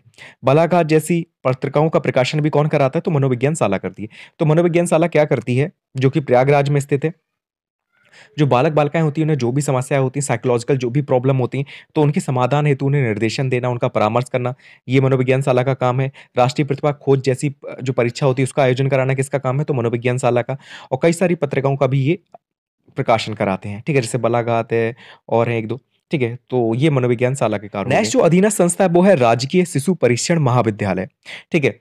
तो राष्ट्रीय शिशु प्रशिक्षण महाविद्यालय क्या करता है? ये प्रयागराज में स्थित है और आगरा में स्थित है। ठीक है? तो 2 जगह स्थित है, प्रयागराज में और आगरा में। तो सिटी नर्सरी ट्रेनिंग के साथ-साथ अन्य सेवारत प्रशिक्षणों का आयोजन, मतलब ट्रेनिंग प्रोग्राम ये चलाता है। ठीक है? तो राजकीय शिशु प्रशिक्षण महाविद्यालय क्या करता है? तो ये ट्रेनिंग प्रोग्राम चलाता है। नेक्स्ट है राजकीय शारीरिक प्रशिक्षण महाविद्यालय, जो कि रामपुर और प्रयागराज में स्थित है। कौन सा है? राजकीय शारीरिक प्रशिक्षण महाविद्यालय, जो कि रामपुर और प्रयागराज में स्थित है। 2 वर्षीय डीपीएड प्रशिक्षण के साथ उच्च प्राथमिक एवं माध्यमिक विद्यालयों के शिक्षकों को खेल एवं शारीरिक शिक्षा से संबंधित प्रशिक्षण इसमें दिया जाता है। ठीक है? जो भी 2 वर्षीय डीपीएड प्रशिक्षण करते हैं, ट्रेनिंग लेते हैं, तो उनके साथ-साथ उच्च प्राथमिक एवं माध्यमिक विद्यालयों के जो टीचर्स होते हैं, उन्हें खेल एवं शारीरिक शिक्षा से संबंधित ट्रेनिंग इसमें दी जाती है। ठीक है? तो शारीरिक शिक्षा से संबंधित इसमें ट्रेनिंग दी जाती है, इतना याद रखना। फिर नेक्स्ट जो संस्था है, वो है राज्य हिंदी संस्थान, जो कि वाराणसी में स्थित है। ठीक है? ये याद रख लेना, क्योंकि ये इकलौता है जो वाराणसी में स्थित है। ठीक है, अभी तक कोई भी वाराणसी का नहीं आया, ज़्यादातर प्रयागराज के आए थे। ठीक है, और लास्ट के जो 2 हैं वो एक रामपुर प्रयागराज में है, शारीरिक प्रशिक्षण महाविद्यालय। ठीक है, तो ऐसे करके याद रखना कि बनारस में कौन-सा स्थित है, तो राष्ट्रीय हिंदी संस्थान जो है वो वाराणसी या बनारस में स्थित है। हिंदी एवं संस्कृत की पाठ्यपुस्तकों का विकास, हिंदी एवं संस्कृत भाषा से संबंधित विभिन्न शिक्षक प्रशिक्षण कार्यक्रमों, शालाओं का आयोजन करना, ये सारे किसके कार्य हैं? तो राज्य हिंदी संस्थान जो कि बनारस या वाराणसी में स्थित है, उसके कार्य हैं। ठीक है, तो हिंदी और संस्कृत की जो पाठ्यपुस्तकें हैं, उनके विकास करने का कार्य है राज्य हिंदी संस्थान का। ठीक है, ये उससे संबंधित जितनी भी ट्रेनिंग प्रोग्राम्स होते हैं, प्रशिक्षण कार्यक्रम, टीएलएम, इन सभी का विकास करने का कार्य भी किसका है? राज्य हिंदी संस्थान का है। अब हम जान लेते हैं मनोविज्ञान शाला के बारे में। ठीक है, मनोविज्ञान शाला के बारे में जान लेते हैं। तो अभी तक हम एससीईआरटी के अधीनस्थ संस्थाएं पढ़ रहे थे। अब जो दूसरी संस्था है राज्य स्तर पे, वो है आपकी मनोविज्ञान शाला जो कि प्रयागराज में स्थित है। ठीक है, इसके बारे में जान लेते हैं। आचार्य नरेंद्र देव समिति की संस्तुति के आधार पर बालकों को मनोवैज्ञानिक सेवाएं उपलब्ध कराने के उद्देश्य से उत्तर प्रदेश शिक्षा विभाग के तत्वाधान में 1947 में प्रयागराज में मनोविज्ञान शाला की स्थापना की गई। यह मंडल स्तर पर कार्य करता है। ये उत्तर प्रदेश के 10 मंडलों में मनोविज्ञान शाला है। लखनऊ, आगरा, कानपुर, झांसी, बरेली, मेरठ, वाराणसी, मुरादाबाद, गोरखपुर और फैजाबाद। ठीक है, देखिए जो मनोविज्ञान शाला है ये मंडल स्तर पे कार्य करती है। किसने संस्तुति की थी इसकी? तो आचार्य नरेंद्र देव समिति की संस्तुति के आधार पर इसकी स्थापना की गई थी। ठीक है, ये क्या करता है? तो बालकों को मनोवैज्ञानिक जो सेवाएँ हैं उसे उपलब्ध कराता है, जो भी मनोवैज्ञानिक सेवाएँ होंगी उसे उपलब्ध कराएगा। और इस उद्देश्य से शिक्षा विभाग के तत्वाधान में कब स्थापित किया गया था?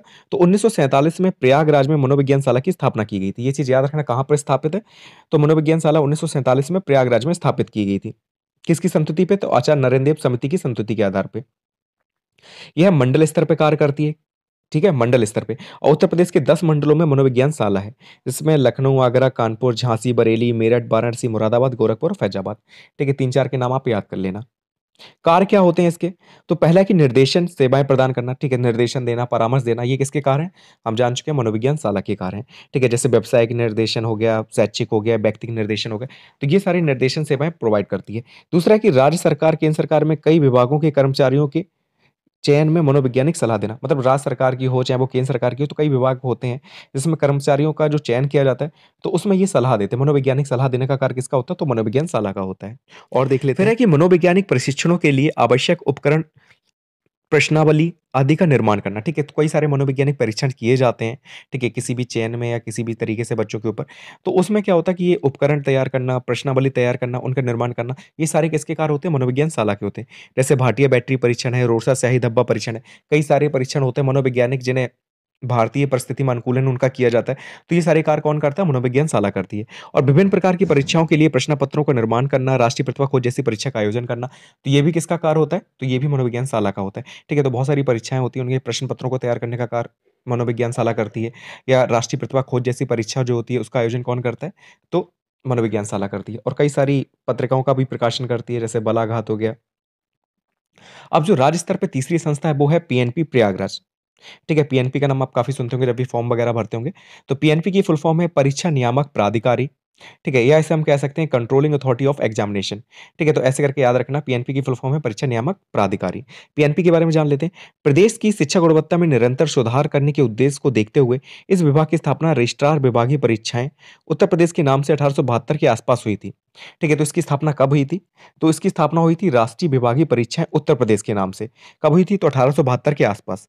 उत्तर उत्तर प्रदेश बोर्ड के गठन से पूर्व प्रदेश की समस्त शैक्षिक परीक्षाओं का उत्तरदायित्व इसी विभाग पे था। मतलब जब यूपी बोर्ड का स्थापना नहीं हुई थी, उसका गठन नहीं हुआ था यूपी बोर्ड का, तो उससे पहले प्रदेश में जितनी भी परीक्षाएँ होती थी, कौन कराता था? तो यही कराता था आपका रजिस्ट्रार विभागीय परीक्षाएँ उत्तर प्रदेश। ठीक है, तो इस नाम से ये परीक्षाएँ कराता था और इसी का विभाग था। तो गुणवत्तापरक शिक्षा उपलब्ध कराने के लिए अध्यापकों को प्रशिक्षित करने हेतु शासन ने समय-समय पर अनेक संस्थाओं की स्थापना की तथा उनमें प्रशिक्षण प्राप्त कर रहे प्रशिक्षु अध्यापकों की परीक्षा का कार्य इस विभाग को दे दिया। मतलब कई सारे जो टीचर्स वगैरह ट्रेनिंग वगैरह लेते हैं, ठीक है, तो उनको पढ़ाने के लिए ये कार्य इसे दिया गया था। ठीक है, तो गुणवत्तापरक शिक्षा उपलब्ध कराने के लिए अध्यापकों को प्रशिक्षित करने हेतु, मतलब हम लोग अगर आप लोग डीएलएड कर रहे हैं, तो आप लोग इसी के लिए प्रशिक्षित हो रहे हैं। तो इसके लिए अनेक संस्थाओं को इसकी स्थापना की गई थी, मतलब पहले के टाइम पे। लेकिन बाद में जितने भी प्रशिक्षण प्राप्त कर रहे हैं प्रशिक्षु, तो उनकी परीक्षा का कार्य किसे सौंपा गया? पीएनपी को सौंप दिया गया। वर्ष 2006 से इस विभाग का नाम पीएनपी है। ठीक है। पीएनपी के नाम से इसे जाना जाता है। कब से जाना जाता है? तो 2006 से। पहले किस नाम से जाना जाता था? तो स्थापना हुई थी इसकी रजिस्ट्रार विभागीय परीक्षाएँ उत्तर प्रदेश के नाम से 1872 में, ठीक है। जब तक यूपी बोर्ड नहीं था, उसका गठन नहीं हुआ था, तब तक ये परीक्षाएँ कराता था उत्तर प्रदेश में जितनी भी परीक्षाएँ होती थी। 2006 से इसका नाम क्या कर दिया गया? पीएनपी रख दिया गया, यानी कि परीक्षा नियामक प्राधिकारी रख दिया गया। पीएनपी के कार्य क्या हैं वो देख लेते हैं। तो पहला है कि परीक्षा पात्रता परीक्षा का आयोजन करना, मतलब टेट-टेट का आयोजन कराने का कार्य किसका है? पीएनपी का है। दूसरा डीएलएड प्रशिक्षण संबंधी जो कार्रवाई होती है, ठीक है, डीएलएड आप लोग कर रहे हैं, तो ये सारा कार्य किसका है? पीएनपी का है। तीसरा बीटीसी, बीएलएड प्रशिक्षण संबंधी जो कार्रवाई होती है, ये भी कौन देखता है? पीएनपी देखता है। ठीक है, दूरस्थ माध्यम से प्रशिक्षण प्राप्त कर रहे शिक्षा मित्रों की परीक्षा का आयोजन कराने का कार्य किसका है? तो ये भी पीएनपी का है। और एकीकृत छात्रवृत्ति परीक्षा कराना किसका कार्य है? तो ये भी पीएनपी का है। तो ये सारे कार्य किसके हैं? पीएनपी के हैं। ठीक है, तो यूपी टेट वगैरह कराना, डीएलएड है, बीएलएड है, बीटीसी है, दूरस्थ माध्यम से जो शिक्षा मित्र परीक्षा देते हैं, उनका आयोजन कराना, एकीकृत छात्रवृत्ति जो है परीक्षा, उसका आयोजन कराना, ये सारे कार्य पीएनपी कराता है। ठीक है, तो पीएनपी के बारे में इतना काफ़ी है। तो अभी हमने राष्ट्रीय स्तर पर और राज्य स्तर पर जितनी भी एजेंसी शिक्षा के लिए वर्क करती हैं, उनके बारे में पढ़ा। अब हम बात करेंगे जिला और स्थानीय स्तर पे कौन-सी ऐसी एजेंसी हैं जो शिक्षा के लिए कार्य करती हैं, कौन-से ऐसे अभिकरण हैं जो शिक्षा के लिए कार्य करते हैं। तो इसमें सबसे पहले हम पढ़ेंगे डाइट के बारे में। डाइट की फुल फॉर्म कई बार पूछी जाती है, तो याद रखना, district institute of education and training. क्या है? District institute of education and training, जिला शिक्षा और प्रशिक्षण संस्थान। 1986 की राष्ट्रीय शिक्षा नीति में, ठीक है, 1986 की जो राष्ट्रीय शिक्षा नीति आई थी, उसमें शिक्षक संस्थाओं के लिए अभ्यर्थियों की चयन प्रक्रिया में सुधार करने, उनके प्रशिक्षण कार्यक्रमों को प्रभावी बनाने और उनकी उपलब्धियों की मूल्यांकन पद्धति में सुधार करने पर विशेष बल दिया गया। ठीक है, तो हुआ क्या था, 1986 में राष्ट्रीय शिक्षा नीति आई थी, तो उसमें किसकी बात की गई कि जो शिक्षक संस्थाएं हैं, ठीक है, जिसमें टीचर्स की तैयारी कराई जाती है, टीचर बनने के लिए तैयारी कराई जाती है, तो उसी की बात हो रही है कि शिक्षक संस्थाओं के लिए अभ्यर्थियों की जो चयन प्रक्रिया है, उसमें सुधार किया जाए, उनके प्रशिक्षण कार्यक्रमों को प्रभावी बनाया जाए, ठीक है, जो ट्रेनिंग प्रोग्राम्स होते हैं उन्हें प्रभावी बनाया जाए और उनकी जो उपलब्धियाँ हैं, उनके मूल्यांकन पद्धति में थोड़ा सुधार किया जाए, ठीक है, तो इन चीज़ों पर बल दिया गया था। 1987 से सभी जिलों में एक-एक डाइट की स्थापना की गई। ठीक है, 1986 की शिक्षा नीति में इसकी बात की गई थी, इसकी स्थापना की बात की गई थी और 1987 से क्या हुआ, हर जिले में एक-एक डाइट की स्थापना की गई। डाइट की संरचना देख लेते हैं, तो मानव संसाधन एवं विकास मंत्रालय ने शिक्षा विभाग ने डाइट की संरचना व्यक्त की है, जिसमें निम्न स्टाफ की संतुति की, मतलब डाइट में कौन-कौन देखने को मिलते हैं, कौन-कौन से स्टाफ देखने को मिलते हैं, तो ये देख लेते हैं। तो डाइट की संरचना किसने की है? तो मानव संसाधन एवं विकास मंत्रालय का जो शिक्षा विभाग है, उसने डाइट की संरचना पर व्यक्त की है कि निम्न स्टाफ उसमें होना चाहिए। इस संरचना में सबसे ऊपर आता है आपका अकादमिक। अकादमिक जो है वो जिले की सर्वोच्च अकादमिक, मतलब डाइट जो है वो जिले की सर्वोच्च अकादमिक संस्था है। एक नंबर में पूछ सकता है कि जिले की सर्वोच्च अकादमिक संस्था किसे कहते हैं? तो डाइट को कहते हैं। ठीक है, इसमें कौन-कौन होता है? तो इसमें एक प्राचार्य होगा, एक उप प्राचार्य होगा, 6 वरिष्ठ प्रवक्ता होंगे और 17 प्रवक्ता होते हैं। ठीक है, अगर हम डाइट की बात करें, अकादमिक की बात करें, तो इसमें क्या-क्या देखने को मिलता है? तो ये जिले की सर्वोच्च अकादमिक संस्था है। कैसी है? जिले की सर्वोच्च अकादमिक संस्था। इसमें एक प्राचार्य, एक उप प्राचार्य, 6 वरिष्ठ प्रवक्ता और 17 प्रवक्ता होते हैं। ठीक है, एक प्राचार्य, एक उप प्राचार्य, 6 वरिष्ठ प्रवक्ता और 17 प्रवक्ता होते हैं। तो इतने अकादमिक में देखने को मिलते हैं। फिर आता है दूसरा, स्नातक वेतन क्रम। ठीक है, स्नातक वेतन क्रम में कौन आएगा? तो एक सांख्यिकीकार आएगा, ठीक है, जिसे हम अकाउंटेंट कह सकते हैं। कार्यानुभव शिक्षक होगा एक, ठीक है, और एक तकनीकी सहायक होगा। ठीक है, तो स्नातक वेतन क्रम में 3 लोग देखने को मिलते हैं, एक सांख्यिकीकार, एक कार्यानुभव शिक्षक और एक तकनीकी सहायक। ठीक है, ये एक-एक देखने को मिलेंगे। इसके बाद आता है आपका गैर अकादमिक, ठीक है, जो पढ़ाई-लिखाई से संबंधित नहीं होते। इसमें आपको पुस्तकालय अध्यक्ष देखने को मिलेगा, जो लाइब्रेरियन होता है। ठीक है, कार्यालय अधीक्षक इसमें देखने को मिलेगा, 10 लिपिक देखने को मिलेंगे और चतुर्थ श्रेणी के कर्मचारी देखने को मिलेंगे। ठीक है, जो गैर अकादमिक है, इसमें एक पुस्तकालय अध्यक्ष यानी कि लाइब्रेरियन देखने को मिलेगा, एक कार्यालय अधीक्षक देखने को मिलेगा, 10 लिपिक और चतुर्थ श्रेणी के कर्मचारी इसमें आते हैं। ठीक है, तो डाइट की संरचना में कौन है? अकादमिक हो जाएगा, स्नातक वेतन क्रम हो जाएगा और गैर अकादमिक हो जाएगा। अब डाइट के कार्य क्या होते हैं? क्यों इसे बनाया गया? तो डाइट की स्थापना इसीलिए की गई थी, जो हमने ऊपर पढ़ा था। ठीक है, कार्य भी देख लेते हैं, क्या-क्या फंक्शन होते हैं इसके। तो शिक्षण अधिगम सामग्री का विकास करना, जो टीएलएम वगैरह होता है, उसका विकास करना डाइट का कार्य है। दूसरा है शोध, प्रसार, सेवाओं एवं प्रयोग प्रशिक्षणों का आयोजन करना। ठीक है, जो भी रिसर्च वगैरह होती हैं, ठीक है, तो रिसर्च वगैरह हो गई, अब उनका आयोजन करना, तो ये काम किसका होता है? डाइट का होता है। फिर है नवीन प्रविधियों की क्षेत्र की शिक्षकों को जानकारी देना। ठीक है, अगर कोई नई चीज़ आती है शिक्षा के क्षेत्र में, तो उसकी जानकारी टीचर्स को देना। ठीक है, ये भी कार्य है। फिर है कि एनसीईटी से मार्गदर्शन प्राप्त करना। एनसीईटी जो होती है टीचर्स के लिए, ठीक है, वो अगर कोई नई नियम कानून लेकर आती है, तो उन्हें टीचर से परिचित कराना। ठीक है, टीचर को उनसे परिचित कराना। ठीक है, तो एनसीईटी से ये मार्गदर्शन प्राप्त करते हैं, फिर टीचर को उनकी जानकारी देते हैं। फिर है कि जिले में शैक्षिक नवाचारों को प्रोत्साहित करना, मतलब हर जिले में होती है, तो एक जिले की जिम्मेदारी, अकादमिक संस्था सर्वोच्च अकादमिक संस्था है डाइट, तो जिले में जितने भी नवाचार होते हैं उन्हें प्रोत्साहित करना, मोटिवेट करने का कार्य किसका होता है? डाइट का होता है। फिर है कि प्राथमिक तथा उच्च प्राथमिक विद्यालयों में मूल्यांकन करना। ठीक है, एक जिले में जितने भी प्राथमिक विद्यालय आते हैं, उच्च प्राथमिक विद्यालय आते हैं, तो उनका मूल्यांकन करना समय-समय पर किसका कार्य है? डाइट का है। फिर है कि शिक्षकों के लिए सेवारत प्रशिक्षण की व्यवस्था करना, ठीक है, टीचर्स के लिए ट्रेनिंग की व्यवस्था करना समय-समय पर, तो वो भी कार्य किसका होता है? डाइट का है। ठीक है, तो ये डाइट के कार्य हो गए। डाइट के बाद दूसरा आता है आपका जिला बेसिक शिक्षा अधिकारी। इसके बारे में हम पहले भी पढ़ चुके हैं। जब हमने सुपरवाइजिंग एजेंसी के बारे में पढ़ा था कि कौन सुपरवाइजिंग करता है, तो उसमें हमने जिला बेसिक शिक्षा अधिकारी, खंड शिक्षा अधिकारी इन सभी के बारे में पढ़ा था। तो जिला बेसिक शिक्षा अधिकारी की बात फिर से कर लेते हैं। यह जिले का बेसिक शिक्षा का सर्वोच्च अधिकारी होता है। ठीक है, 1 नंबर में पूछेगा कि जिले का बेसिक शिक्षा का सर्वोच्च अधिकारी कौन होता है? तो जिला बेसिक शिक्षा अधिकारी जो होता है, एक जिले में बेसिक शिक्षा का सर्वोच्च अधिकारी होता है। इसका जिले स्तर पर इसका कार्यालय होता है। इनके सहयोग के लिए उप विद्यालय निरीक्षक, सहायक बेसिक शिक्षा अधिकारी रहते हैं। ठीक है, कौन रहता है इनके सहयोग के लिए? तो उप विद्यालय निरीक्षक और सहायक बेसिक शिक्षा अधिकारी रहते हैं।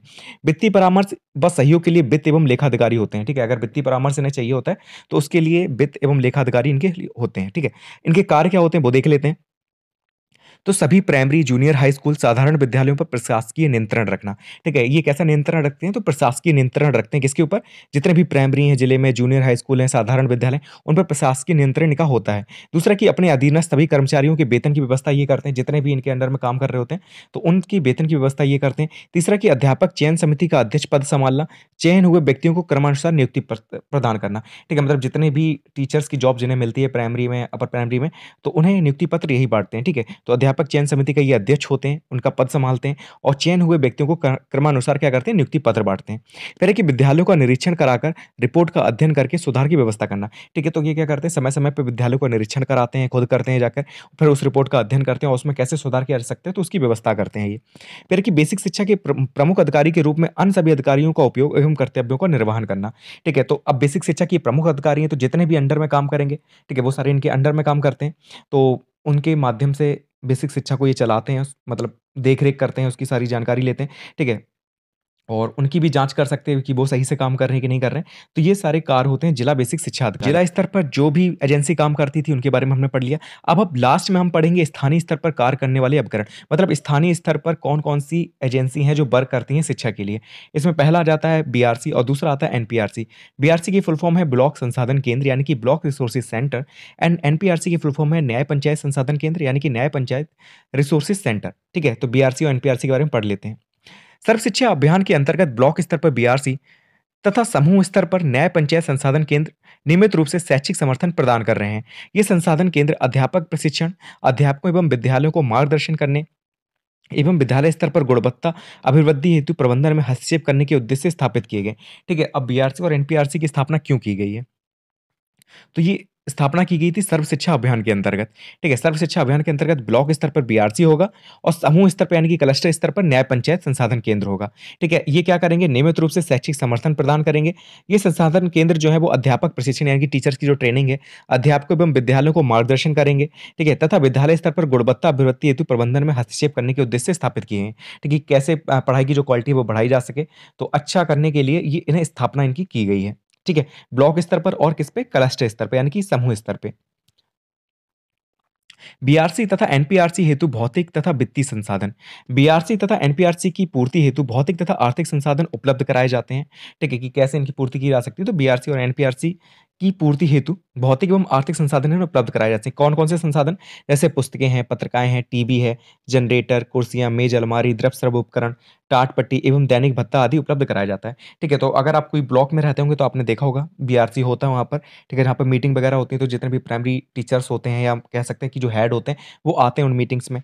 ठीक है, ऐसी एनपीआरसी का है कि एनपीआरसी समन्वयकों को माह में 1 बार समस्त प्राथमिक विद्यालयों तथा बीआरसी समन्वयकों को माह में 20 प्राथमिक विद्यालयों का भ्रमण करना चाहिए। ठीक है, जो एनपीआरसी समन्वयक होते हैं, जो कोऑर्डिनेटर होते हैं एनपीआरसी के, उन्हें महीने में 1 बार जितने भी प्राथमिक विद्यालय हैं उनका और जो बीआरसी समन्वयक हैं, कोऑर्डिनेटर हैं, उन्हें 1 महीने में 20 प्राथमिक विद्यालयों का भ्रमण करना चाहिए।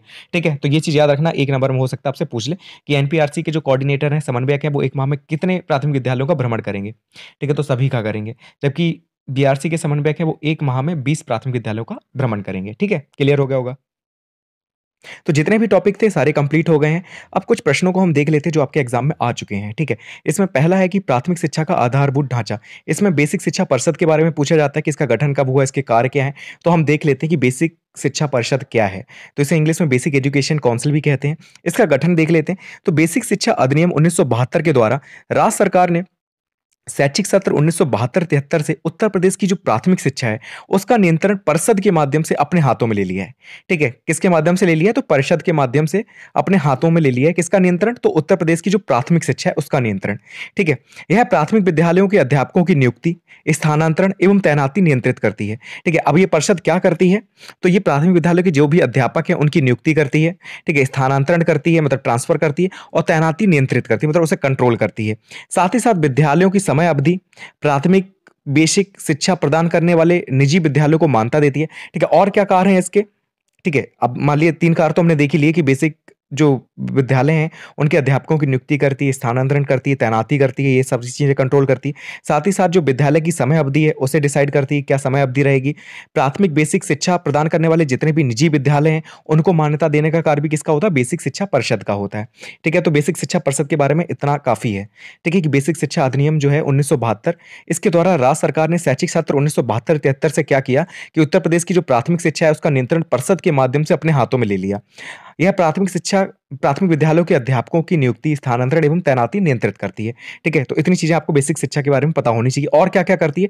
तो जो निजी विद्यालय जो प्राथमिक शिक्षा प्रदान करते हैं, तो उनको भी मान्यता यही प्रदान करती है। अब बेसिक शिक्षा परिषद जो है, इसके कार्य क्या हैं? कार्य देख लेते हैं। तो देखिए, पहला कार्य है कि शिक्षक प्रशिक्षण की व्यवस्था करना, मतलब टीचर्स ट्रेनिंग की व्यवस्था करना। ठीक है? ये बेसिक शिक्षा परिषद का कार्य है। दूसरा कि राज्य सरकार से अनुदान, आर्थिक सहायता व ऋण प्राप्त करना। ठीक है? जो राज्य सरकार है, उससे अनुदान या आर्थिक सहायता प्राप्त करना या ऋण प्राप्त करना, ये भी बेसिक शिक्षा परिषद प्राप्त करती है। तीसरा कि जूनियर हाई स्कूल एवं बेसिक प्रशिक्षण प्रमाण पत्र प्रदान करना। ठीक है? जो जूनियर हाई स्कूल है या मान लीजिए बेसिक प्रशिक्षण प्रमाण पत्र होता है, उसे प्रदान करने का कार्य भी बेसिक शिक्षा परिषद का होता है। फिर है कि 1 से 8वीं कक्षा की बेसिक शिक्षा का गठन करना तथा शिक्षकों की व्यवस्था करना। ठीक है? क्लास 1 से लेकर 8 तक जो है, वो बेसिक शिक्षा का गठन करना बेसिक शिक्षा परिषद का कार्य है। साथ ही साथ शिक्षकों की व्यवस्था करना भी किसका कार्य है? बेसिक शिक्षा परिषद का कार्य है।